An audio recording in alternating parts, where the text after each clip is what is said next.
তো আজকের এই গলি ক্রিকেটে সবাই রেডি হয়ে গেছে ফিল্ডিং করার জন্য।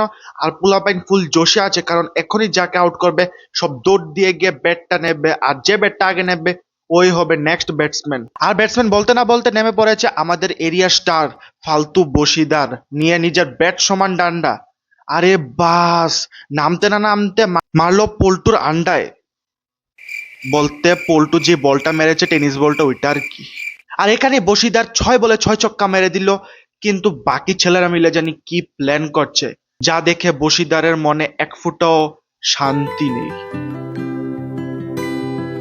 আর বলতে না বলতে বশিদার 25 বলে 25 ছক্কা মেরে দিল। একটা অবাক করণীয় কাণ্ড। কিন্তু ও নিজে এখন অবাক হয়ে যাচ্ছে, কেননা সব পোলাপাইন মিলে এখন প্ল্যান করছে কিভাবে ওকে দৌড়াতে দৌড়াতে এখান থেকে ভাগাতে পারে।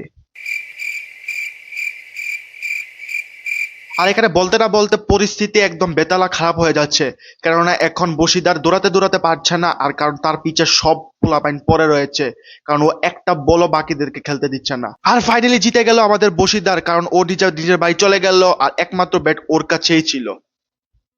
এটা কি খেলা হলো?